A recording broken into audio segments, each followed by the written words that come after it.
وسلم اللهم صل على سيدنا محمد النبي. خوش آمدید.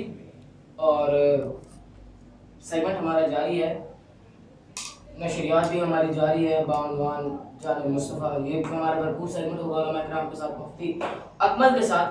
اور پھر انشاءاللہ ہم فجر کا وقت قریب ہے، فجر کی اذان ہوگی اور ہم انشاءاللہ اپنی نشریات کا اختتام کر دیں گے مناجات و کلام کے ساتھ. تو علماء کرام سے ہم پوچھنا چاہیں گے کہ بتائیے ذرا آپ صلی اللہ علیہ وسلم کی ولادت کے بارے سے اور ولادت کی شان میں اور کیا اور آپ بتانا چاہتے ہیں. جی بتائیے گا ذرا. اعوذ باللہ من الشیطان الرجیم بسم اللہ الرحمن الرحیم. اچھا، ولادت سرکار کی تاریخ سے متعلق اختلافات ہیں. بعض نے 12 کو ہی میلاد مصطفیٰ صلی اللہ علیہ وسلم کی تاریخ قرار دیا ہے، لیکن قوی دلائل 9 کے اوپر ہے. لیکن وہ لوگوں میں معروف ہو جاتی ہیں چیز تو پھر اس میں کوئی حرج بھی نہیں ہے. تو اصل تو ہے خوشی کا اظہار.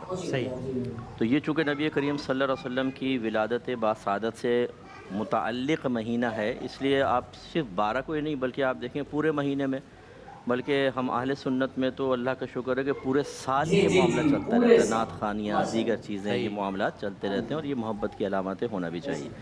خاص یہ ان ایام میں اس لیے ہوتا ہے کہ یہ ہمارے نبی کریم صلی اللہ علیہ وسلم کی تعلیمات ہیں اور خود قرآن نے اس طرف اشارہ بھی فرمایا.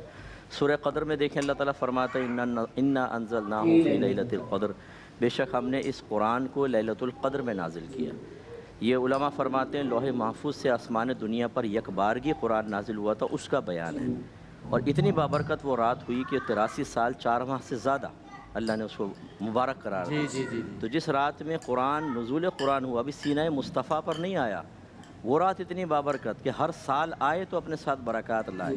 تو جس رات میں صاحب قرآن تشریف لائے ہوں تو وہ رات کیسی بابرکت ہوگی اور کس قدر ہر سال وہ برکات لوٹتی ہوں گی، اس سے ہمیں اشارہ ملتا ہے. کیا کہنا ہے. اور نبی کریم جب ہجرت فرمائی تو آپ نے یہودیوں کو 10 محرم الحرام کو روزہ رکھتے ہوئے پایا. ان سے وجہ معلوم کی تو انہوں نے کہا کہ موسیٰ علیہ السلام اور آپ کی قوم کو اللہ تعالیٰ نے اسی تاریخ میں فرعون سے اور اس کی قوم سے نجات عطا فرمائی تھی، تو آپ نے بطور شکرانہ روزہ رکھا تھا. تو ہم بھی آپ ہی کی پیروی میں روزہ رکھتے ہیں. تو نبی کریم صلی اللہ علیہ وسلم نے فرمایا کہ موسیٰ کی موافقت اختیار کرنے میں تمہارے مقابلے میں ہم موسیٰ سے قریب ہیں. تو صحابہ کو فرمایا کہ آپ بھی روزہ رکھیں.